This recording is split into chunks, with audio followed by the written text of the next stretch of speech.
Yes. All right. Well, thank you so much for joining me today, I guess. I am super excited today to talk about a topic that I am very passionate about, which is the topic of mental health. A little bit about me, if you guys don't know me. I'm Ashley Ward. I am a registered nurse. I worked for 2 years in neuroscience, so neurosurgery and neurology and epilepsy monitoring, so I love seizures, at Johns Hopkins Hospital in Baltimore, and then after that I accidentally became a psychiatric nurse. I was supposed to work in neurology and they put me in psychiatry by accident, and so I just stuck there and I fell in love.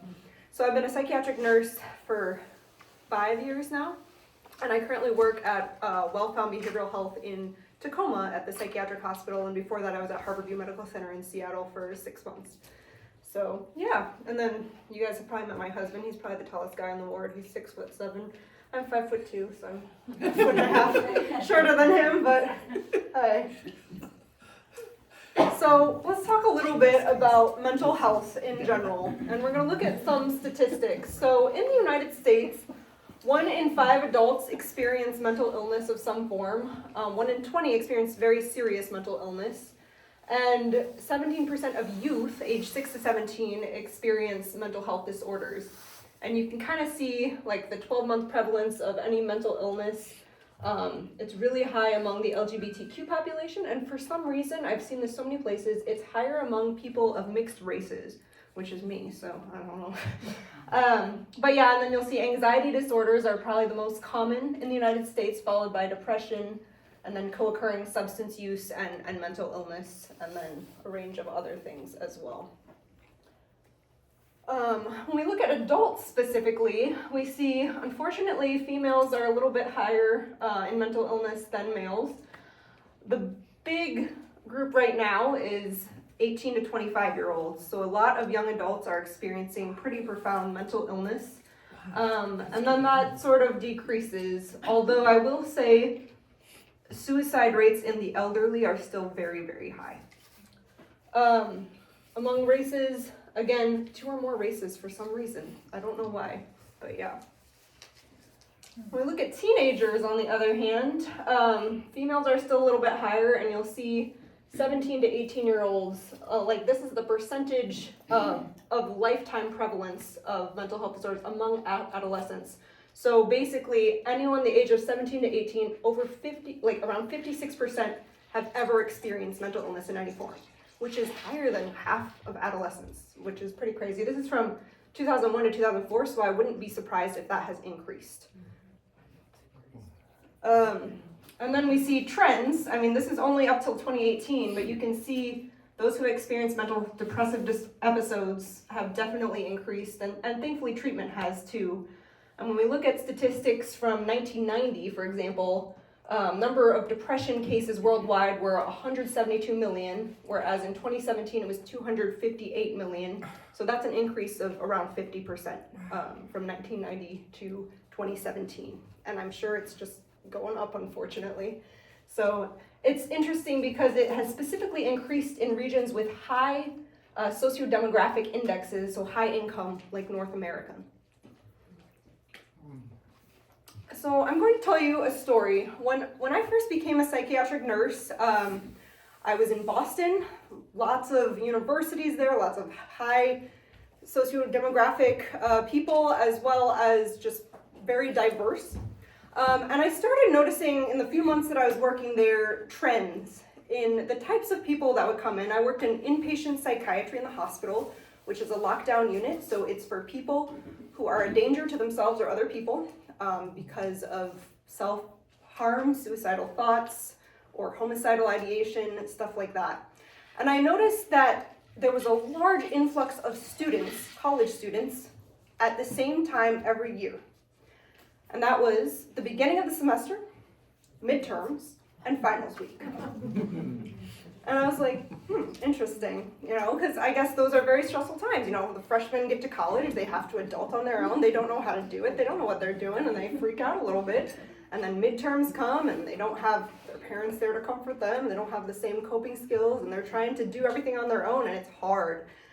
And as I kind of perceive these things, I tried to think a little bit more about like what is going on that is causing all of these young adults to have these mental health crises that cause really severe anxiety, really severe depression, suicidal thoughts, self-harm, suicide attempts, and stuff like that. So I'm going to talk a little bit about our brains.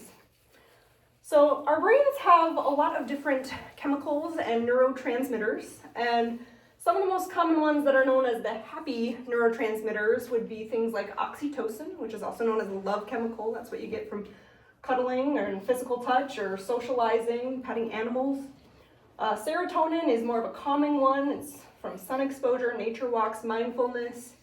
Dopamine is the reward chemical. You get enough sleep, you get dopamine. If you achieve a goal, you get dopamine. Eat food, having baths. And then you have the endorphins, which are painkillers. And that can come from exercise, laughing, listening to music, and stuff like that. But I want to focus specifically on dopamine. So they did an experiment where they put a rat in a box, and they gave them chocolate first, and found that their basal output of dopamine increased by 55%. They gave them sex. It increased by 100%, so twice that amount. Nicotine, 150%, cocaine, 225%, amphetamines, 1,000%. Wow. So basically, now we know that amphetamines is the equivalent of like 10 orgasms or like 20 chocolates. And so, let's look a little deeper at our brains. In our brains, we have kind of pleasure and pain are processed in the same areas. They're overlapping areas, and therefore they work via like an opponent process mechanism. And there's an addiction psychiatrist from Stanford named Anna Lembke who kind of compares it to a teeter-totter.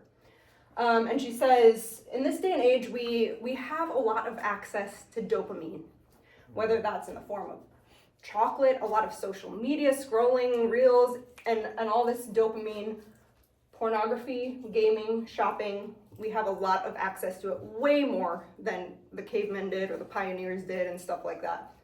And so when we get those dopamine rushes, this pleasure side of the teeter-totter kind of goes down. But our brain, really, our bodies are programmed to maintain homeostasis, which is like a balance and an equilibrium. They don't want anything to be too extreme. And therefore, they try to be helpful and they try to correct it. And so the more the balance tips or the faster it tips, the more pleasure we feel, but then our brain goes into correction mode.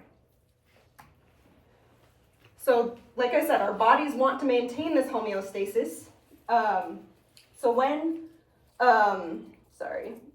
So it doesn't want to be tipped one way for too long, and hence every time the balance tips towards pleasure, you're going to have this powerful reflexive self-regulating mechanism to correct it and tip it towards pain to balance it.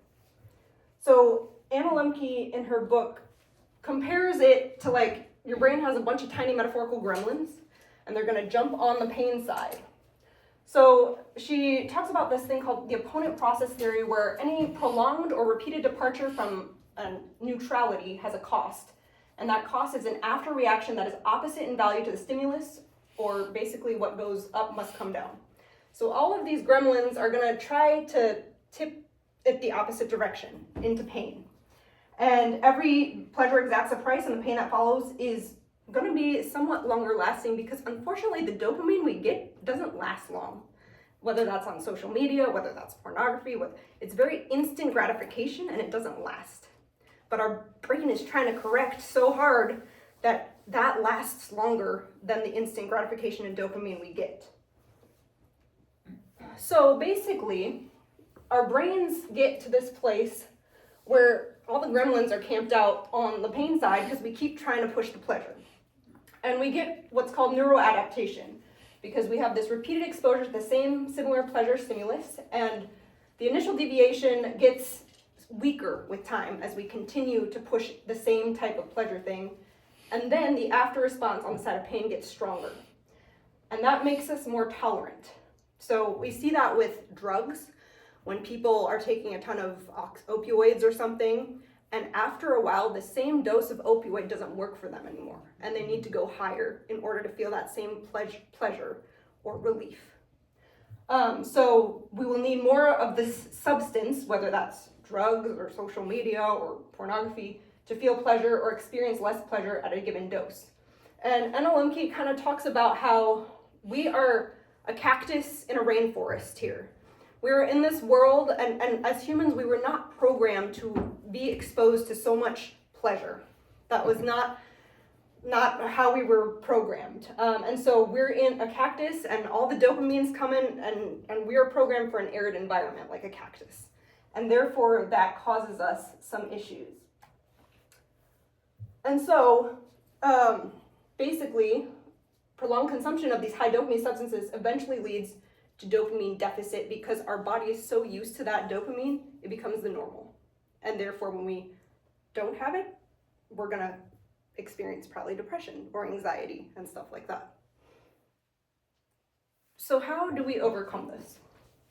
So recovery, oops, I forgot the why, is gonna start with abstinence, which is going to reset our brain's reward pathway and get it the capacity to take joy in the simple pleasures again. And so what I like to call it is dopamine fasting. So we basically, the high dopamine goods are going to mess with our ability to delay gratification, which is what I see in a lot of young adults. They're programmed, they're used to, they're not programmed for it, but they're used to all this high dopamine stuff. And then when they don't get what they want, or they have to wait to get what they want, their bodies freak out because that's not what they're used to. And the pain thing is going because their body's trying to self-regulate, and it gets really hard for them to cope. And that's what sends them to the psychiatric department. So there's different ways to fast from dopamine. There's different self-binding techniques. So one is going to be physical, one is chronological, and one is categorical. So for example, if I haven't, I'm super obsessed with sweets. I want to eat chocolate all the time. It gives me a dopamine rush. Physical would be like, okay, I'm not going to leave it right in front of me or else I'm going to want it all the time. We've all experienced that. Hopefully, maybe it's just me. Maybe I could have my husband hide it. That might help. That would be space. Or maybe I could just give it to someone else as a gift and let it be their problem instead. Chronological is something like giving yourself a reward once you can do something. And so it's later in time. I have to do this first before I get this dopamine reward. And then categorical, I'm trying to think of some good examples. For example, if someone has a gambling addiction and they're really into sports gambling, they would maybe have to get rid of watching sports on TV because that might spark the urge to gamble. So stuff like that. How many of you guys have heard of the marshmallow experiment? Yeah. So basically, for those of you who haven't, the kids were given a marshmallow and put in front of them. They said, if you can eat it now, but if you wait 15 minutes, you'll get a better present. It will be cool. And so they found that for the kids that did not take the marshmallow, they actually did use a lot of self-binding techniques. Some of the kids covered their eyes so they could not see the marshmallow, or they turned away so they couldn't see it and look somewhere else. Some of them played with their hair or kicked the table to distract themselves from the marshmallow. And one little kid even started petting the marshmallow and pretending it was a pet. And you can't eat a pet, come on. So kids are smart. After dopamine fasting, there's another thing that we can use, which is called hormesis. And that is basically intentionally pressing on the pain side to reset, so our bodies reflexively reset to pleasure. Now, I'm not talking about self-harm in any way, but basically hormesis is the branch of science that studies how mild to moderate exposure to noxious stimuli like temperature differences or fasting or gravitational changes, food restriction, exercise, how that affects us. And usually it can affect us positively if it's mild or moderate, not to the extreme, because we don't want to get addicted to pain in any way, because people do. There were some fascinating studies done with this where they took a ton of earthworms, and earthworms generally survive at 20 degrees Celsius, and they put them in 35 degrees Celsius for 2 hours. And they found that those earthworms lived 25% longer than all the other earthworms and were super resilient for temperature changes. But if you put the earthworm in 35 degrees Celsius for 4 hours, they did not do well. So it has to be a short amount of time. They did the same thing for fruit flies, except they put them in a centrifuge that was spinning for 2 to 3 weeks. I don't know how those fruit flies did it, but apparently after that, they lived way longer and they were much more agile in their old age because they had learned from their experience in this kind of painful environment that was spinning how to adapt. But those put in for 4 weeks did not do well. The other one they found is that for the Japanese people who lived in the vicinity of the atomic bomb and the nuclear bomb in 1945, the ones that lived on the outskirts of it lived longer and were less likely to get cancer, whereas of course the people in the middle died. So it's interesting to see how pain or noxious stimuli can help us become stronger. And I think, to tie this into the gospel, that Eve was aware of this when she decided to partake of the forbidden fruit.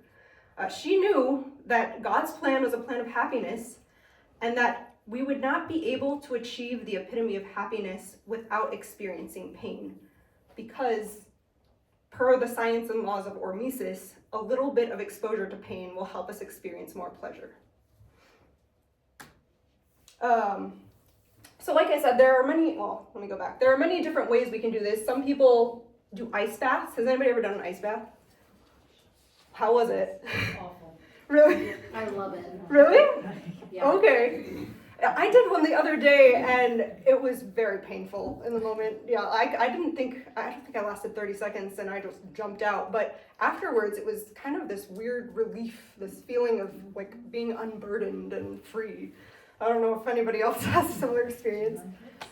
But ice baths can help with anxiety. Then there's things like fasting, which we do every month, which is great. And that's putting ourselves in an uncomfortable situation, but it makes our body stronger and more resilient. And then exercise is a big one, which makes a lot of sense because exercise is immediately very toxic to your cells, but it actually promotes health.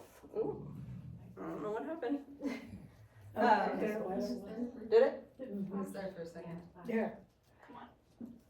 It increases dopamine and serotonin and epinephrine, so a lot of the feel-good hormones. It even increases our natural cannabinoids in our brain, and endorphins and stuff like that. And it contributes to the birth of new neurons and supporting new cell growth in our body. So we put ourselves in an uncomfortable situation for a little period of time, and our bodies become stronger and more healthy because of it. And we live longer too. Exercise is definitely shown to do that. So I'm going to talk about some experiences I had as a single LDS girl. In my singleness, I decided that I was going to stop getting all depressed because I wasn't getting dates, and instead try to really take advantage of my single life and make the most of it. So I created a bucket list for all the things I was going to do before I got married. It took me until like the day before my wedding to read the whole Bible, but I did it. But on it, I put things that were fun and exciting, like I wanted to go to a Bollywood wedding. I put things that were kind of scary as well. Things like I told myself, I'm going to sing a solo at church. That scares me to death because I'm not the best singer in the world. I play the cello. I can play the cello at church, but I can't sing. But I was in Baltimore. I was in a YSA ward. I'm like, I know everybody here. They're not going to laugh at me if I do a bad job, I hope. And so I was like, I'm just going to do it. So I practiced, and it actually went better than I thought it would, thankfully. And that really boosted my confidence and helped me realize that I was stronger than I thought. So I think we can find ways to participate in hormesis by challenging ourselves to do scary things. Another thing I did was I'm going to ask a boy on a date because that seems super scary, but guys have to do it all the time, so I got to empathize with them. I might as well. So I did it, and I was like, oh, I'm cooler than I thought.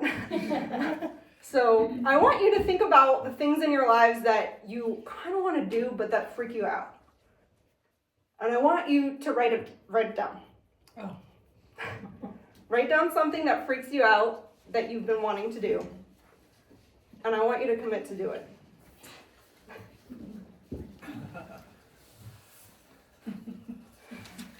We got to push ourselves so we can experience more pleasure and be stronger. What do you think, Susie? What do you think? I think just get through the day. Well, Under my conditions, it's good. I have short-term memory loss, so getting through the day and remembering things I want to remember, it's good. Totally. I don't know if you guys have heard of Alex Hanel. He recently climbed the Taipei 101 without any ropes, single-handedly, and that used to be the tallest building in the world. It's very tall. I've been to the top. I'm gonna see if I can show a quick video. Okay, gotta go see out there.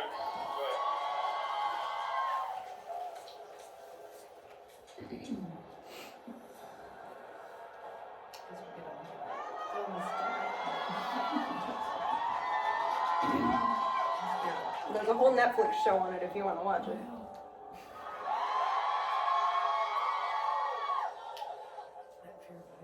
Bit of a showman in him, huh? A bit of a showman in him. I think he's been hanging out with me too much. I must admit, it does ease my nerves a bit to see that smile. So he's having a good time. From the corner, and he has to get on top of it. So he has to lean out, rely on his arms, throw his leg up. Just put your other hand on the thing. Put your other foot. Why? Just one arm in it. He's shaking his hands. He's resting a little bit. He's putting chalk on his hands. That's going to absorb the sweat. He's just going climbing. Yeah, just going climbing.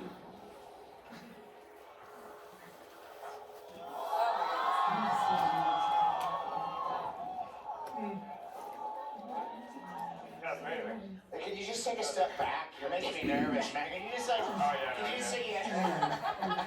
I'll go ahead and get back on the building, start just holding on. Freaking me out. Alright, see you guys in a little bit. I'm gonna keep All cruising. right.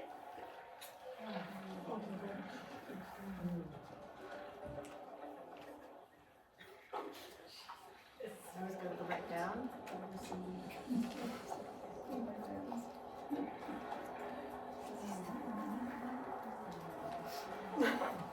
Climb.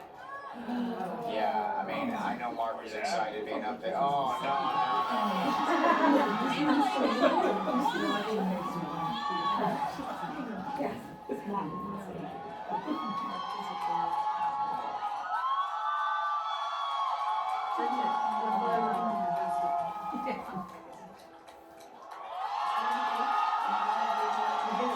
He's done it. Wow. I'm like, the wind is gonna blow my face. I don't know why it's not holding Oh, on. I can hear you guys. Oh my God. Hold on, let's see. Let's go to the city. Makes you dizzy. Where is that? Taipei in Taiwan. Hey! Yay. There's his wife. He has 2 kids. Great. And that's his wife.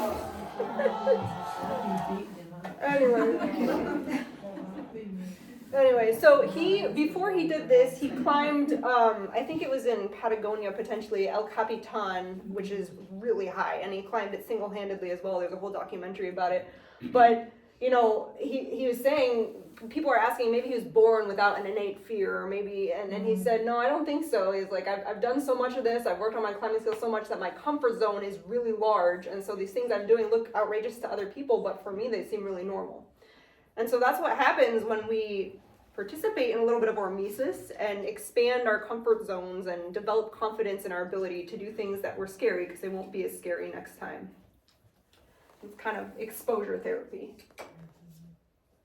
And hopefully, as we do this, we can get to a place where we experience more balance in our brains and make our brains happy and homeostatic so they don't have to constantly reflexively change things. But that's the goal. So next we're going to talk a little bit about coping skills. And I had you guys write a ton of coping skills down, but I need a volunteer.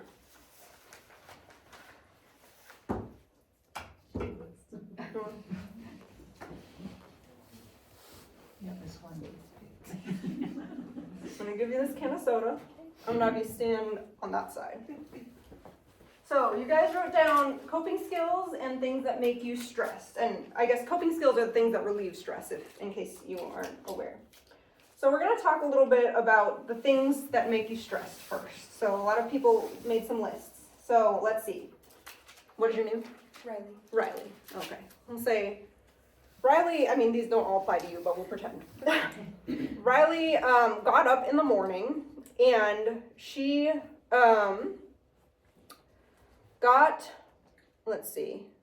she realized that she had to go to school because she's in college and that there was huge homework assignments and it was really stressful and there was a test coming up and she was really stressed.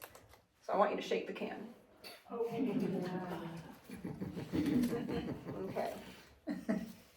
She also, even though she's in college, has a grown son living with her,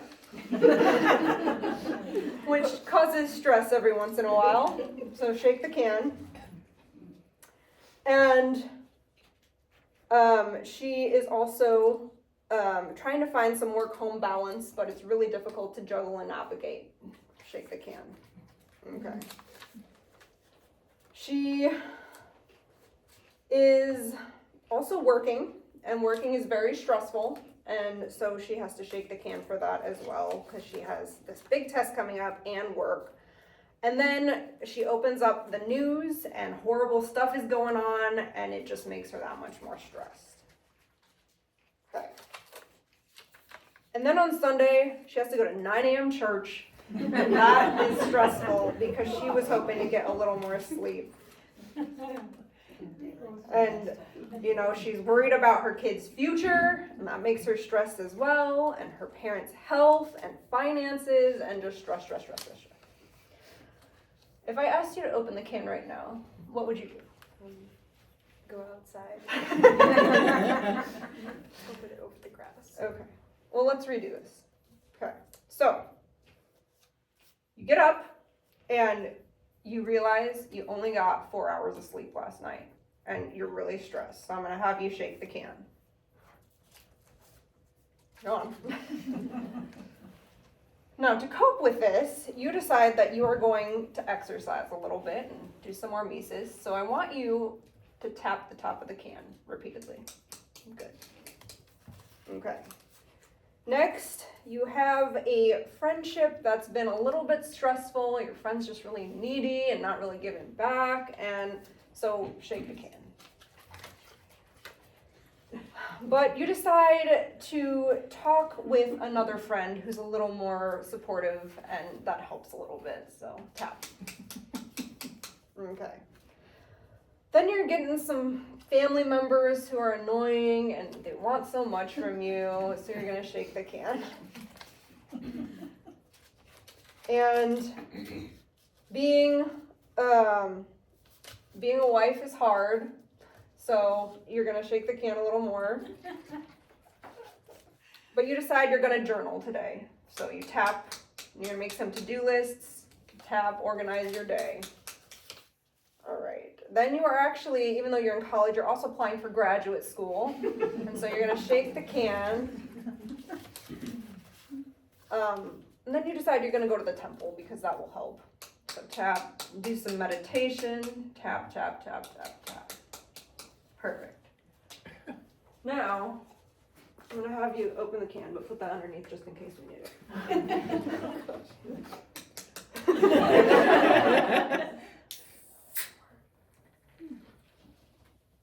Okay, just a little bit, but not too bad. It didn't explode, right? Okay. Good job. And now you get a root beer. Thank you. So, this is what coping skills are for, to help us not explode from stress. So there are a lot of different types of coping skills. They're strategies used to manage anxiety, stress, difficult emotions, and we can divide them into different types. So there's problem-focused coping skills, and those are ones where you focus directly on the problem and you try to either get rid of it or put space between you and it. If it's with a rough family member, that might be setting some boundaries. If it's with, I'm trying to think of some other examples. If you're let's see, if you've been overeating a ton, it's probably getting away from food for a little bit, stuff like that. Then there's emotion-focused ones, and those are to help regulate your emotions, and those could be things like journaling. Those could be things like deep breathing, things that will help switch your emotional space. It could be even crying and getting those emotions out. And then there's social coping, which is probably getting support from family or friends and people that are with you. I'm going to talk a little bit about one coping skill that I've used for the last 8 years. And I was in nursing school, I was in a stress management class, and in that class, one of our homework assignments was called 3 Good Things. And basically, it's based on a study where I was assigned every day to write down 3 good things that happened. And I was like, okay, this is simple enough. At first, it was a little bit hard because I wasn't used to it. But as I progressed throughout the week, by a few days in, I was starting to see that instead of being focused on the stressful things in my life, I was really focused on finding good things because it was my homework and I was like, oh, I gotta find those good things. And I started listing 4 or 5 good things. And then I got hit by a semi-truck on my way to the hospital for clinical. And my car swerved perpendicular to the road and hit the median on the highway in Utah at Thanksgiving Point. And I was okay, thankfully. I had some whiplash and I had some bruised knees, and the other driver of the semi-truck, who was taking hot tubs to Alberta, Canada, had a broken finger, and that was it. So in the past, I would have been like, oh my gosh, this is so rough. But I had to think of 3 good things that day. And so I was like, I got hit by a semi-truck, but I didn't die. I guess God still needs me here on earth. He has a purpose for me. He's got people for me to meet and places for me to go. That's pretty cool to think about. And so I started being able to transform my negative experiences into good things, because there was always little gifts hidden in the pain. And I don't know if you guys have read the book of Job, but it's actually my favorite book in the Bible, funny enough, because Job is able to find good in his painful experiences. I'm trying to remember, there's one that says, basically, that when God has tried me, I will come forth as gold, and that those painful experiences have good in them that will be valuable to us. So next, real quick, I'm gonna finish after this, but I want to talk a little bit about helping other people with mental health challenges, because I think this is a subject that's not talked about enough, and it's a subject or a topic that we run into frequently, because over 56% of adolescents have experienced mental health challenges, and lots of adults too. And I'm just going to put in a little trigger warning. I am going to talk a little bit about suicide and suicide prevention. I know that can make people uncomfortable, but I think it is important to talk about. So if you're uncomfortable and you want to leave, that's totally fine. I won't judge you. But let's just look at the suicide data real quick. Suicide is the 11th leading cause of death in the United States, and it's the 2nd leading cause for ages 10 to 34, which is pretty crazy. 4th leading cause for 35 to 44, 5th for 45 to 54. Over 1/3 of the people who died by suicide were 55 or older. Like I said, a lot of elderly people do have thoughts of taking their lives because they're in a place where it's lonely, they've lost spouses, and their support system is passing away as well, and it's a really tough place to be. 12.8 million people have thought about suicide, and 1.5 have attempted suicide. I see a lot of patients who have had a lot of suicide attempts, and it's really tough. Men are more likely to die by suicide, but females are more likely to attempt. And 58% of firearm deaths in the United States were suicide, and 55% of all suicides were firearms, because that's probably the most lethal mechanism people can use.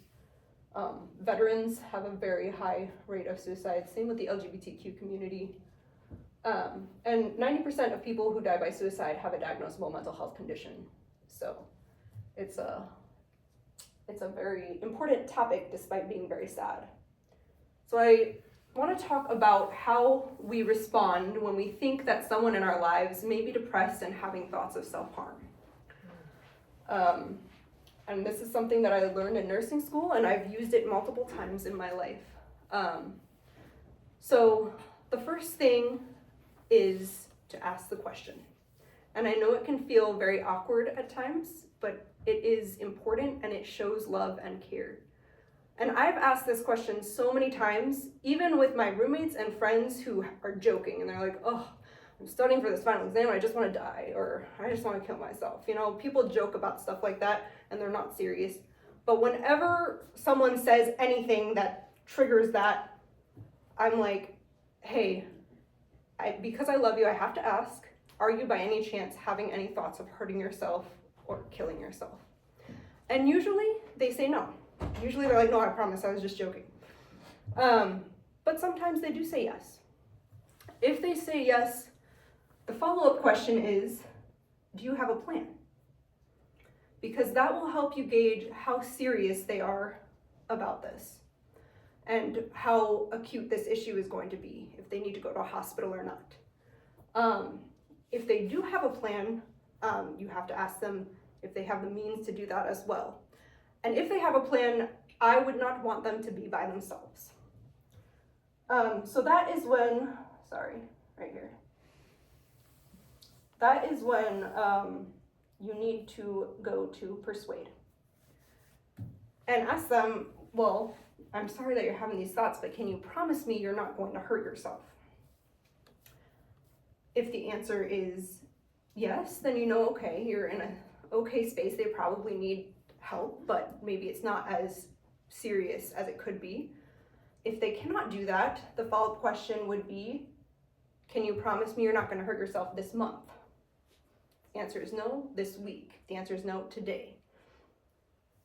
That will help you gauge how serious these suicidal thoughts are and how much acute help they need. Even if it was this month, I would still want them to go to the hospital. But yeah. And that is where referral comes in.